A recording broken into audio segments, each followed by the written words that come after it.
Hey guys, it's been a while, hasn't it? Well, I hope you've all been great. It's been probably about a year since I was reliably putting out videos, or at least putting them out regularly. I think I put a few out in December, and then like a few months apart from the interviews with Moonton in Shanghai, which was super fun. So as you know or may know, I did stop making videos mainly because I was just too busy. But I always had a ton of fun, and I was always kind of hoping I might be able to come back. Obviously there was a lot of reasons why I stopped making videos in the end, but one of the main ones was that I just didn't have the time. And yeah, kind of a lot's happened in the last year. I've been living in Japan. I've been having a great time. I'll get into all that later if you're interested. But for now, I'll just stick to the what I'm planning to do, how I'm going to do it, and why I'm going to do it. So yeah, to kick things off, I guess the why is probably the more important thing. If you're wondering why I would come back after leaving, a lot of it was I've been super busy, and I've been enjoying it. It's been really fun. But I did really enjoy being part of the Watcher of Realms community. I enjoyed talking with you guys, figuring out the game, and having something to play around with and mess about with. Now my time started to free up a lot.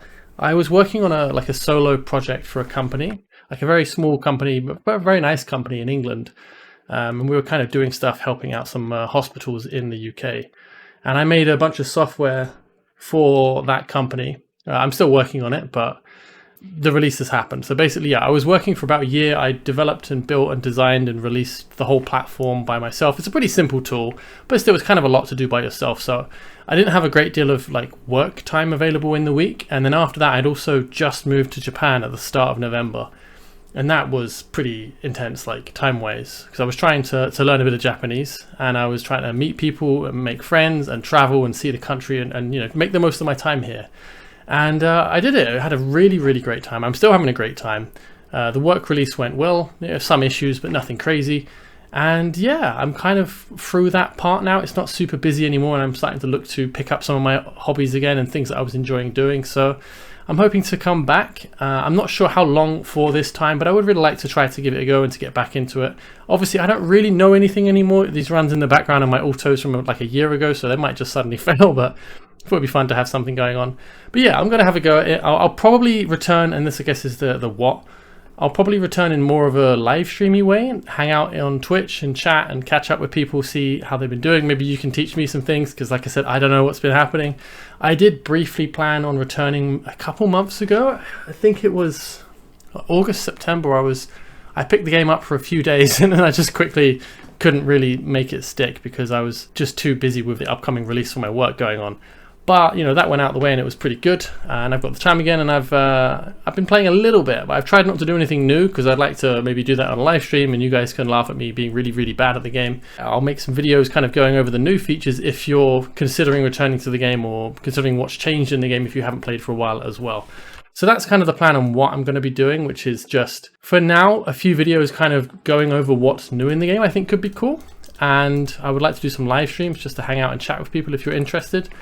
And then I think once I've got my grips with the game, got my bearings with the game again, and understood what's new, how things work, what's changed, then maybe I'll return to making some guide-focused content. But that would probably be focused more on some of the more intricate math sides of things, rather than just like, here's how you beat this content, unless there's something that's really needed.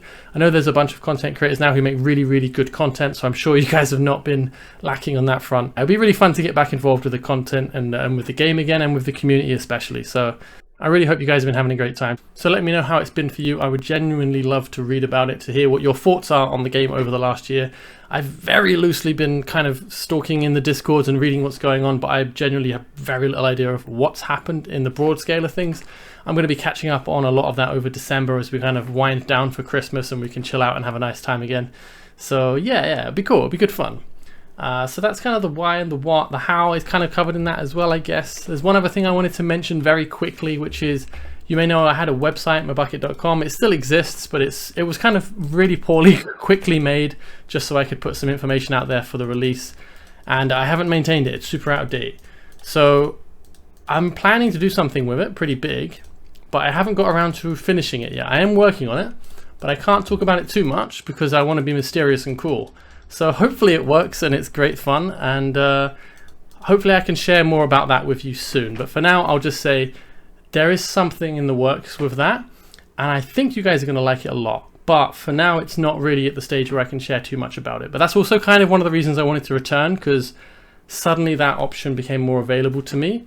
And I think it would be really fun to explore. So yeah, I'll shut up because I'm not very good at keeping secrets. Anyway, that's kind of it for the announcement side of this video. I'll be returning quite soon. I'll be making a few short videos summarizing what's happened in Watcher of Realms once I've had the time to go over all the details. And I'll do some live streams if you guys want to hang out and chat. My Twitch, I'll link it or put it on the screen or something, so feel free to join if you want to have a chat and catch up and see what's going on. That's kind of the announcements. The rest of this video, I'll talk about some of the stuff I've been doing the last year if you're interested in Japan or anything else. Otherwise, if you're just interested in Watcher of Realms content, thank you guys very much for watching. Have a lovely day and hopefully see you again soon. One of the main reasons I wasn't around in Watcher of Realms, wasn't playing it, wasn't making videos, was of course that I moved country. I spent the last year, just over a year now, in Japan, and I thought it might be cool to show you some of the stuff I've been up to, and maybe if you're interested in Japan, then maybe I can give you some suggestions on places that I personally liked and would recommend going to. I did briefly consider doing like a vloggy YouTube and covering some of the stuff I was up to, but I don't know, it doesn't, like, culture. There's a lot of cultural stuff in Japan that makes me hesitant to do foreignery stuff, if that makes any sense. Like, the culture goes really deep, a lot deeper than I expected, and I'm someone who watched a lot of anime growing up and was kind of interested in Japan for a while for various reasons, but the culture is a lot more than at least than I thought it was. It really is embedded in everything they do daily. Even just how they go about shopping, to how families behave in parks. There's just a whole lot of cultural stuff, and I didn't really want to be that foreigner who goes around with a camera waving it everywhere. So I have some pictures, I have some videos that maybe will be cool to show you, and I can talk about a little of what I've been doing. So one of my main hobbies, I really enjoy hiking. I like nature. I like getting outside of the big city, which is a bit ironic considering I've been living in Tokyo for the last year, which is like the biggest city in the world pretty much. But, you know, there's some cool stuff. So this is actually from the Sky Tree, which is in the kind of, I think it's say like northeast of Tokyo, the northeastern area, kind of near Asakusa. And this is a view from there. So you can see the concrete jungle metropolis that is Tokyo. It's kind of insane, right? It just goes on and on and on and on. And it really does just go on and on. If you get on a train, it's just like half an hour in any direction, it's still like this. So I did find for my own mental well-being, it's kind of nice to get out of Tokyo from time to time. This is the infamous Shibuya crossing, which maybe you've heard of, and you can see it's pretty rammed. I know quite a lot of people like Shibuya. There's some cheap food places here, there's some good shops I think people like going to. I'm personally not super fond just because it's so crazy busy.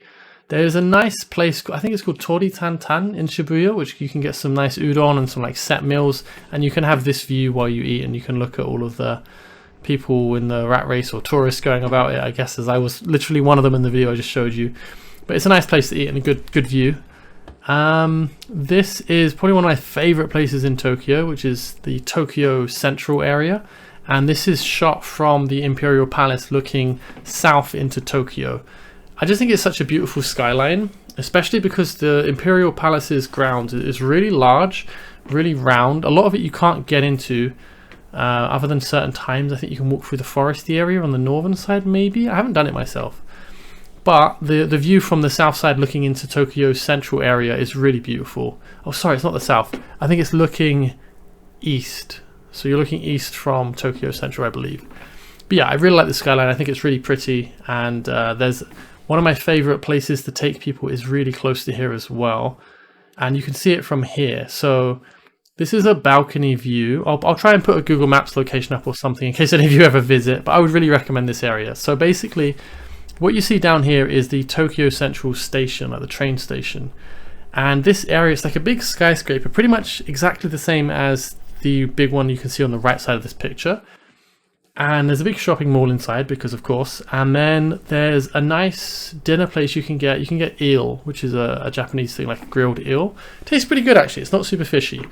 Me and my friends got it kind of by accident because we were just trying to book a restaurant, and this is the one that we ended up going to, recommended by one of my other friends, which is why it was on my list of things that I was considering.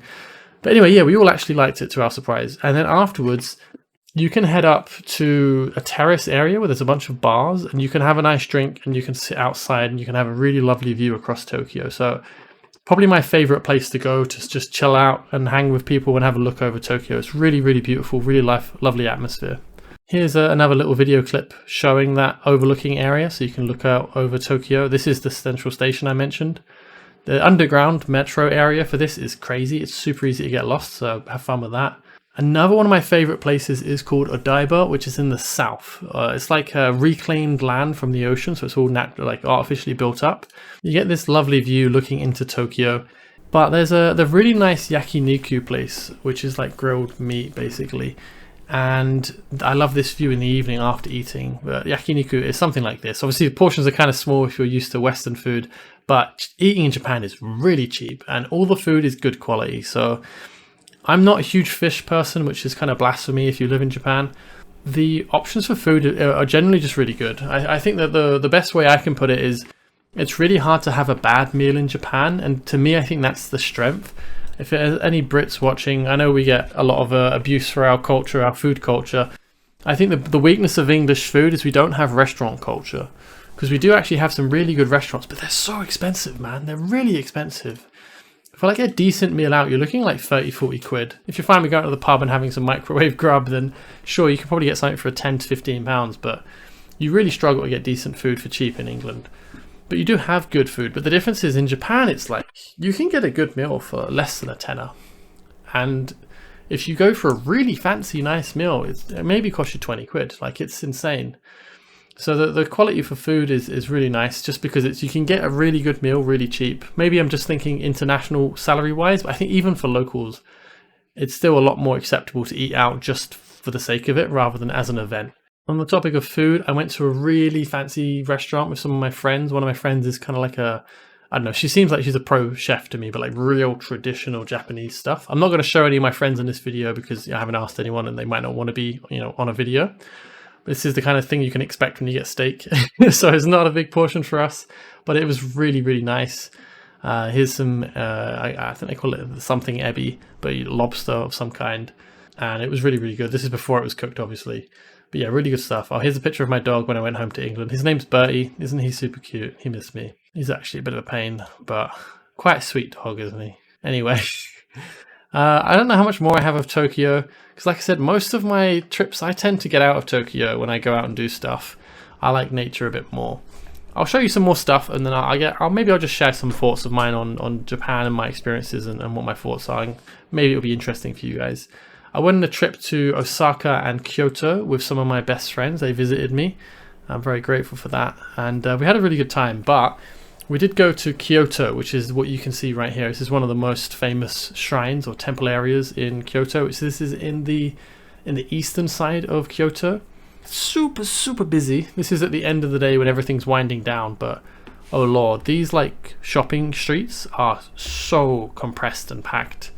But really beautiful area. There's a lot of lovely stuff to see in Kyoto, but it is really, you want to avoid the peak seasons if possible. The peak seasons is obviously going to be the sakura, the cherry blossom season, which is like Aprilish now, I think. It kind of slowly shifts later into the year.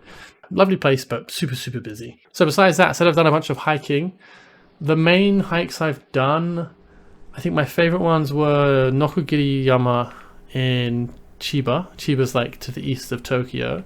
And I did Nantai-san in Nikko, which is kind of to the north of Tokyo, which is, you kind of have to take a day trip to get out and do it. And that was a really long hike. That was like 6-7 hours of hiking. And this one was Miyajima, which is a little island just south of Hiroshima, which is a bit further southwest than Osaka is. This was a really beautiful hike, really lovely view, really, really short hike as well. I did it by myself and it took me about an hour and a half, an hour and 45 minutes up and down. But that's pushing it quite fast. But yeah, lovely hike, really nice, beautiful view of the ocean. This is nice for a day trip, just to pop out, go to see Hiroshima, go and see Miyajima, and there's a bunch of lovely shrines on that island as well. So definitely recommend that if you want to get out of just the central Tokyo, Osaka areas. And the museum, of course, in Hiroshima is really interesting. So I really would recommend that if you're interested in history. Besides that, I did mention Nokogiri-yama in Chiba, and we had a lovely day for this. There was a big group of us, actually. It was like 18 of my friends. We all went together, and we had a really, really great time. And there's some beautiful views. One of the things I find really surreal about Japan, and maybe it's just me, and because I'm English, but it's just blue, man. Like, every day is blue. It can be winter, and it's just pristine blue skies. And even this is a lot of clouds for what I'm used to in Japan. I remember when I first got here, it took me a while to get used to it because it genuinely just felt like I was living in a video game. Because I woke up in like December and I went outside and it was just blue, pure blue skies, not a cloud in sight in the middle of December. And as a Brit, man, like I'm used to just grey, like just pure wall-to-wall grey, and it's kind of dark and a bit gloomy. I know it's a stereotype, but it's pretty accurate, you know, especially our winters. So for me, like Japan kind of just feels like living in a simulation at times where you go outside and it's just pure blue skies all the time. It's a bit nuts. But yeah, this was lovely, really lovely hike. Really enjoyed this. Kind of challenging as well, not super long, maybe 3 or 4 hours. We did a loop, but we started halfway through because we got lost a little bit with the driving. But we had such a great time, and the views are just incredible. Obviously, videos aren't going to do it justice, but yeah, Nokogiri-yama was one of my favorite hikes. Maybe a 2-hour drive out from Tokyo, so really, really nice. Would recommend. A couple more pictures, and yeah, there we are. I won't zoom in. Hopefully, you guys can't either, but there's me and some of my friends that made it to the final loop. And this kind of speaks to the nature of Japan, but this picture, you may be wondering who took the picture if you're just on this random rock. So one of the guys I was with suggested that we take a picture up here together, and I asked someone to take the picture for us, and that's what I did. I literally just ran around to this other rock, saw this, I believe they were Japanese family, but they may have been Chinese, and I just said to him like something like すみません、あれは私の友達、写真お願いします. It was something like, over there are my friends, can you please take a picture for us? The grammar's wrong, I suck at Japanese grammar. But anyway, he understood and he gave me a thumbs up, and I just bolted all the way back around up there, and we posed, and he took a whole bunch of photos for us.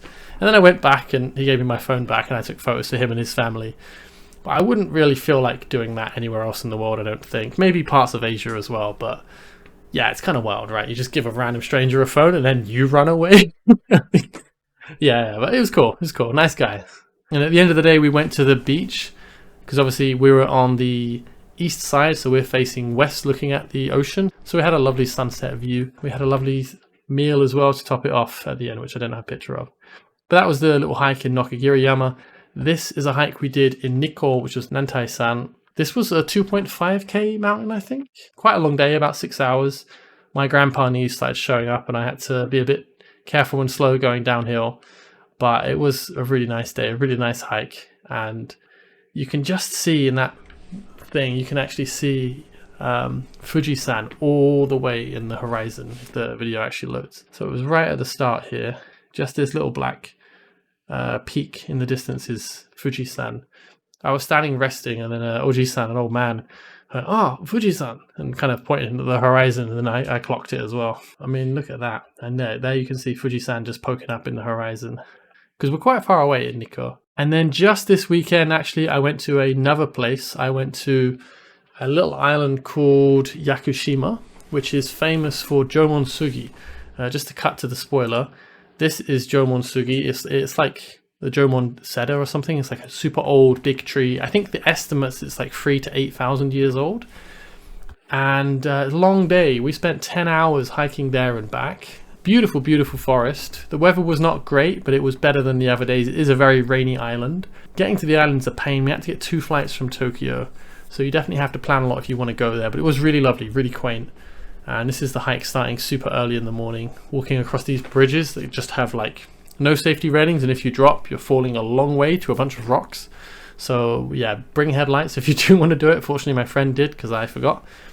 And beautiful, beautiful hike. We stayed until, I think we had to leave at 4 a.m. to get there, and then we walked for 10 hours. Really, really nice. Really lovely, quaint hike through the forest.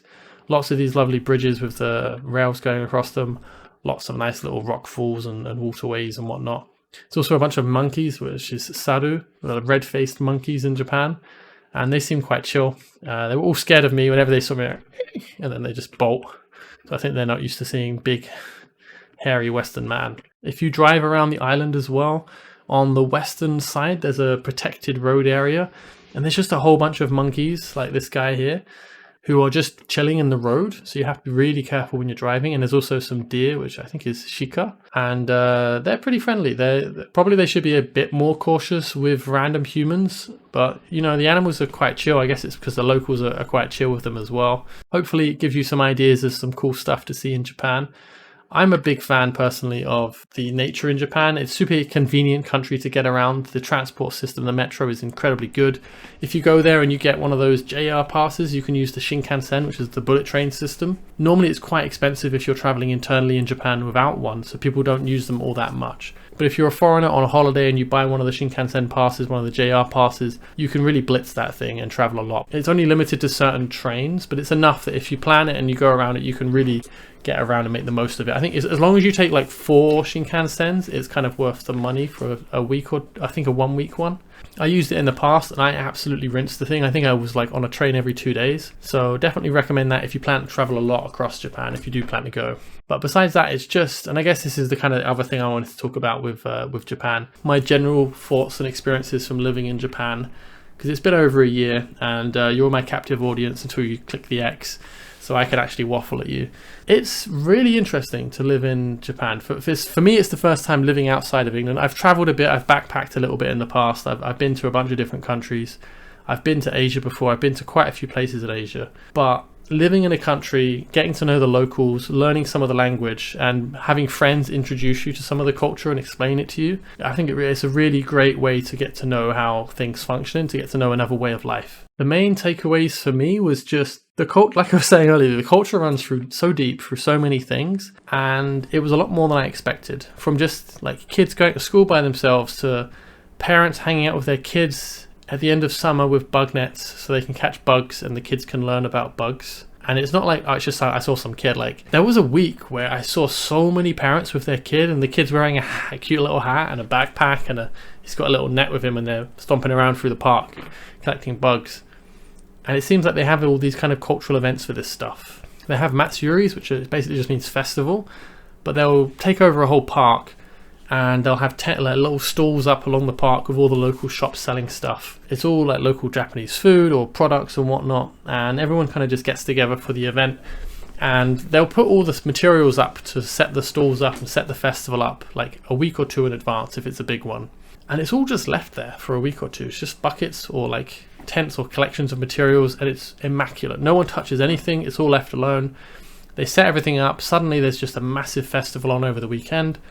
And then when it ends, it's spotless. There is not a single piece of litter, and there are not bins anywhere. There's just people don't litter. If you take stuff, it's your responsibility to bring it home. It's your rubbish. And that's the culture here. I know a lot of travelers and visitors don't like the lack of bins, but I kind of like it personally. There are a few bins around generally, but not a great deal. And I think a lot of it is the food culture. It's very different food culture. I think they have less of a snacking culture than we do in the West. In the West, it's not uncommon that people just walk about eating something. But in Japan, people don't really do that all that much. They don't want to make a mess of things, and then they'd have to throw it away and they have to bring it home with them. So you don't really see that all that much. But yeah, the culture was something that was kind of interesting to get used to. The communication culture is a bit trickier in Japan. There's a lot I could go into there. I'm not super fond of all of it, if I'm being honest with you. I think it is wanting a bit on that front, but it does have benefits. The benefit is that people really make a concerted effort not to bother anyone else, not to upset anyone else, even if that comes at the cost of transparency and openness and honesty, which we value really highly, I think, in Western countries. But it just means you kind of get by without having any hassle. The whole time I've been in Japan, I've not had a negative experience with a local. Maybe I've had someone cut in line once or twice, but that's it. I've not had any. I know people say, super xenophobic country, or stronger words. I've not experienced that at all. As soon as I've made an effort to speak any Japanese, people are happy, super happy. Even if I just give a friendly smile to an old lady or an old man, they're pretty chill and pretty happy with me as well. So I've not experienced that. Obviously, I'm one man and it's 1 year. I'm not saying there's no issues, but I'm saying I've not experienced it. So I think your mileage varies depending on a whole bunch of things. But from what I've seen, I really don't see it. Currently, I'm planning on staying in Japan. I just have a lot of good memories here already. I have a lot of good experiences. People are very kind. Like I said, you can just do your own thing and no one bothers you. I go to the gym at any time I want of the day or night. It doesn't matter. The peace and the safety for me is very high priority. I'm not a super outgoing, clubby kind of person. I think the nightlife here is probably quite good though, from what I've heard. But it's not really a priority for me. I just want to have a peaceful life. I want to get on with my things. I want to be left alone, and I want to be able to be friendly and have a good atmosphere. And for me, from everywhere I've been in the world so far, Japan has probably been my favorite place for that. I think a lot of my experience with Japan would change if I was working in Japan, but I have a bunch of foreign friends who live here and work in my field, which is software development. And it sounds like you can have a pretty good lifestyle working in software dev here, because a lot of the companies are international focused in this field. They really do try to hire programmers. If you want to try and move out to Japan for whatever reason and you are a programmer or you're in an IT field, I think you would want to go on a tourist visa and then try to find a job while you're inside. I think it's way easier to get a job while you're in the country than when you're out of the country. I don't know, I've not tried that yet. But anyway, yeah, I think the work culture can be kind of intense. I've met quite a lot of people who are really, really pushed quite hard. And that's definitely probably my number one thing I don't like about Japan. The amount of friends I've seen who are just at their breaking point because of the work culture is really upsetting. So it's not a perfect country by any means, but every country has its benefits and every country has its flaws. And pound for pound, for me, my experience not working here, it's fantastic. I really like it, but I do acknowledge it has a lot of things that it can improve on. But I think it is acknowledging those issues and it does slowly improve upon them. Anyway, this section has gone on kind of crazy long, so I'll leave it here. And if you want to talk about anything to do with Japan or ask any questions or maybe advice on where to go to eat or to travel or just anything you want to know, if I can help, I will. So either leave a comment asking me whatever you want to know, or join me on a live stream whenever that happens, if it happens, and ask me whatever, and then maybe we can have a chat about it. But anyway, yeah, I'll leave it there because I talk too much. Hopefully I'll see you again very soon in a video or a live stream or in a comment or on Discord or wherever we may meet. So I wish you all the very, very best until then, and have a great Christmas period, guys. All the best, take care, and bye-bye.